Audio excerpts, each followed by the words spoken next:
Last month, I went through each position and ranked every player that starts at those positions from every NBA team, and now, after taking some time to create other content to mix things up a bit that you guys have seemed to be enjoying, we're returning to rankings once more. This time though, we won't be ranking players by position, but instead we'll be taking a look at the 6th men from each team. This was one of the most highly requested roles that you guys wanted to see me rank down in the comments of the other videos, so today it's finally here. But before we get started, make sure to like the video and subscribe to the channel, as all support is very much appreciated. Now with that being said, let's begin. Starting at the bottom of this list and working our way up to the number 1 6th man in the NBA, at number 30, we have Malik Monk of the Charlotte Hornets. Monk's NBA career has been one of the more slept-on disappointments to date, and after coming into the 2017 NBA draft pegged as a big-time shot maker and capable secondary playmaker, he just hasn't come close to being able to live up to that hype. His 10 points per game aren't terrible by any means, but as someone who was drafted based solely on his ability to shoot, the fact that he's been one of the worst three-point shooters in the NBA at 28% from deep simply is not good enough. To make matters worse, he's been suspended indefinitely for testing positive for a banned substance, and has a long way to go both on and off the court. Next up at number 29, we have Anfernee Simons of the Portland Trail Blazers. Simons is a second-year point guard who has shown a ton of promise as a scorer and playmaker, and at just 20 years old, he's only going to get better and better. But in his first season with a consistent role on the team, he has had some ups and downs with his production. He's still more of a project than a finished product, and because of the fact that there are a ton of highly productive 6th men, he does rank near the bottom. Next up at number 28, we have Josh Okogie of the Minnesota Timberwolves. Okogie's a second-year guard who may not fill the stat sheet on a night-to-night basis, but where his impact is made is on the defensive end of the floor. He pesters his opponents with his on-ball defense, has terrific lateral ability to keep him in front of and cut off drives and contest shots, and he has terrific athleticism that benefits him on both ends of the floor. Next up at number 27, we have Larry Nance Jr. of the Cleveland Cavaliers. Nance is an uber-athletic big that crashes the glass hard, finishes high above the rim, and works well in the pick and roll. He's putting up about 10 points and 7 rebounds per game, which is solid for a player coming off the bench, and he certainly plays his role well, but on a struggling Cleveland team, his production isn't the most impactful compared to others on this list. Up next at number 26, we have Jeff Teague of the Atlanta Hawks. Teague's been a reliable starter in this league for years, but recently he's started to slow down and isn't the same player he once was. He got traded to the Hawks this year to back up rising star Trae Young, and even in this reduced role, he's struggled a bit. He still runs the offense as needed and can create plays for others when he spells Trae, but overall his production is lower than it's been in a long time. Up next at number 25, we have Eric Paschall of the Golden State Warriors. Paschall was a gem of a find for the team in the second round of last year's draft, and already in this first season, he's provided excellent production off the bench. He's a forward that attacks the basket hard, can handle the ball well to blow by slower forwards off the dribble, and can knock down threes at about a league average rate.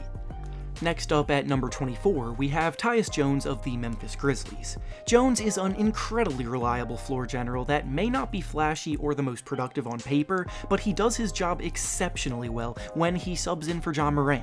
He has incredibly high basketball IQ, makes excellent decisions running the offense, and doesn't try to do too much. He has everything you need from a backup point guard, he just isn't necessarily great in any one area. Next up at number 23, we have Mitchell Robinson of the New York Knicks. Robinson is budding into one of the premier shot blockers in the league, averaging 2 per game in a bench role, and he has the potential to develop into a great rim protector in his prime. He also leads the entire league in field goal percentage, making a whopping 74% of his shots, because he finishes strong at the rim and doesn't take too many bad shots. He's still raw as an all-around player, but has flashed good signs of potential for the future. Up next at number 22, we have Justin Holiday of the Indiana Pacers. Holiday's a veteran of the league that has already played for several different teams, but it appears as if he's finally found a home with a solid role in Indiana off the bench, bringing lights-out shooting from the perimeter. He's knocking down 42% of his threes on over 4 attempts per game, and that ability to stretch the floor is incredibly valuable to opening up all-star Domantas Sabonis' inside game. Next up at number 21, we have Kyle Kuzma of the Los Angeles Lakers. Kuzma was the one member of the Lakers' young core that survived trade season over the last year, but now on a team in serious contention, his production has suffered. He's a scorer by nature, but he hasn't been very efficient in this area at all, shooting less than 30% from deep, and he's prone to have poor shot selection at times too. He gives the team a decent 12.5 points per game, and at times can look really good, but the consistency is definitely lacking. Next up at number 20, we have Terrence Ross of the Orlando Magic. Ross was coming off of a career year last season where he was playing better basketball than he ever had, but this year he's taken a step back and his efficiency is down. He's still a solid scoring option off the bench for a playoff team, putting up nearly 15 points per game, but besides scoring the basketball, he doesn't really make much of an impact anywhere else. Next up at number 19, we have Alec Burks of the Philadelphia 76ers. Burks was in the midst of his best season in the league in his time in Golden State, so as the trade deadline approached, he was a hot commodity. Averaging over 15 points per game and possessing the creativity and playmaking ability off the dribble to create his own offense was very valuable to a team like the Sixers, who desperately needed it, so they went out and acquired him. He's still settling into his new home and has been a bit up and down since the trade, but all in all, he's a very solid bench option. Next up at number 18, we have Coby White of the Chicago Bulls. White is the future of the franchise at the point guard position, but the team has eased him into action with a bench role in his first year. As most rookie guards do, he did struggle to find his groove early on in the season, but over the last few weeks, he's really started to come on strong. In the last 8 games he's played, he's averaging a massive 27 points per game, shooting 49% from the field and 45% from 3. He clearly has the potential to be much higher than this on the list, and past this year, I don't think he should even be coming off the bench, but taking the whole season into consideration does hold him back a bit from being ranked higher. Up next at number 17, we have Terence Davis of the Toronto Raptors. Davis has arguably been the biggest surprise this year, going from being undrafted to providing the defending champions with incredible two-way play. He may not impress if you just look at his per-game stats, but he plays very strong defense, is a capable and reliable shooter from deep, and even possesses a little bit of playmaking ability off the dribble. Up next at number 16, we have DeAndre Jordan of the Brooklyn Nets. Jordan has been in the middle of some controversy lately as Kenny Atkinson got fired and rumors surfaced about there being some problems with him being a bench player, but on the season, he's actually played terrific off the bench. He's grabbing 10 rebounds per game, which is ridiculous for a bench player, and his defense has also been pretty solid despite him getting up there in age. Next up at number 15, we have Aron Baynes of the Phoenix Suns. Baynes did a great job filling in for DeAndre Ayton during his suspension early in the season, and now, back in a bench role, he is still providing great all-around play as a big man. He's a tough, strong defender, and offensively, he's improved greatly as a shooter from deep. He may be more known as a running joke on social media, but don't be fooled because he is actually a solid player. Next up at number 14, we have Derrick White of the San Antonio Spurs. White is another player that makes a lot of his impact felt on the defensive end of the floor, but in his 3rd season now, his offensive game has also taken some promising strides. He gives the team a well-balanced option as a combo guard that can fill several different roles on the team. Up next at number 13, we have Seth Curry of the Dallas Mavericks. He unfortunately has to live with the fact that he consistently gets outshined by his brother Steph, but that doesn't mean that he himself isn't a tremendous player in his own right. Like his brother, year in and year out, he's one of the best shooters in the entire league, and that's no different this season, as he's knocking down over 45% of his threes. His dead-eye efficiency plays a role in the Mavericks having one of the best offenses in the NBA, and he makes life easier for Luka Doncic and Kristaps Porzingis around him. Next up at number 12, we have Joe Ingles of the Utah Jazz. Ingles was seemingly a permanent starter on the team, especially after the last 2 years where he provided excellent shooting and secondary playmaking, but in an up and down season for Utah, they've made some changes to the lineup and Ingles was the odd man out. He still plays a lot of minutes off the bench and does his job well, just isn't as productive as he was in prior years. Next up at number 11, we have George Hill of the Milwaukee Bucks. The Bucks have gotten terrific production from so many different areas this year, and the man running the bench unit at a high level has been George with his highly efficient play. As the floor general, he picks and chooses when to attack and when to facilitate brilliantly, and as a scorer, he's shooting 53% from the field and an NBA-leading 48% from 3. His impact goes well beyond the box score, ranking him very highly on this list. Now, to start off the top 10, we have JJ Redick of the New Orleans Pelicans. Redick's role as a sharpshooter has not changed much over the years, and neither has his production. In a reduced role now, he's knocking down 45% of his threes, scoring about 15 points per game, and his non-stop movement off the ball only creates so many open looks for himself and those others around him because of the threat that he is to hit shots.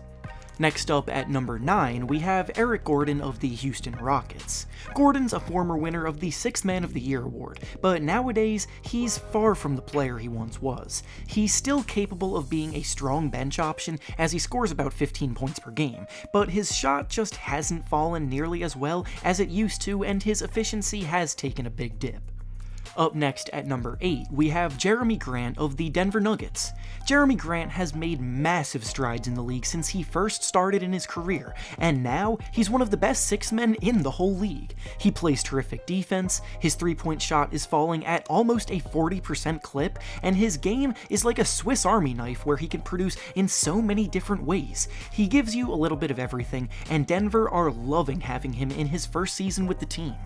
Next up at number 7, we have Davis Bertans of the Washington Wizards. Bertans is having the best season of his career by far, and as a sharpshooter, there is no range he can't confidently pull from. He's putting up almost 16 points per game, knocking down 43% of his threes on almost 9 attempts per game, and with him set to hit free agency this summer, he's due for a big-time payday. Up next at number 6, we have Goran Dragic of the Miami Heat. Dragic was an all-star just 2 years ago, and now that the Heat are competing to do serious damage in a playoff race, he's embraced the role off the bench and is currently thriving. Putting up 16 points and 5 assists per contest, his playmaking ability has been massive for the surprisingly good Heat, and he should garner a few votes for the 6th Man of the Year award this year. Next up at number 5, we have Derrick Rose of the Detroit Pistons. The Pistons may have shifted all their focus to rebuilding, but Rose is still in town, producing at an extremely high level. After his career once looked to be in serious jeopardy due to injuries, he's been having himself a very strong resurgence. That's always good to see from him.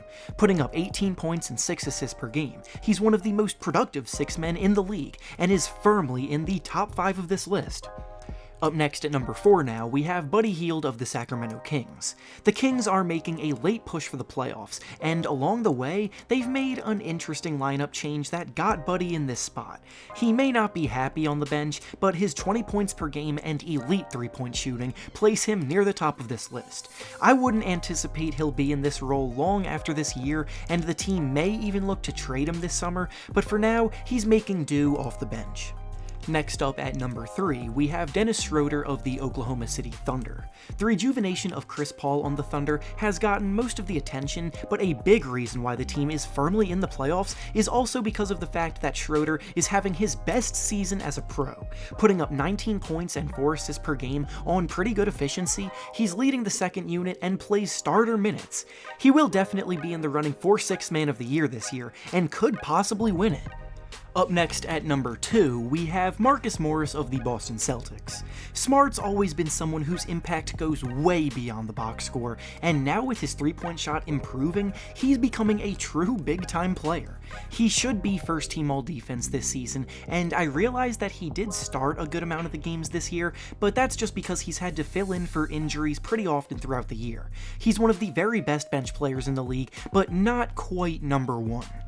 And now, the top spot on this list goes to Montrezl Harrell of the Los Angeles Lakers. The top spot was always either going to be Montrez or Lou Williams, but due to the fact that they play on the same team, only one could make the list. Lou is the defending winner of the 6th Man of the Year award, but I think this year, Montrez may be edging him out, and it could be his turn to win the award. He's my choice for number 1, and is having the best season he's had in the league on both ends of the floor.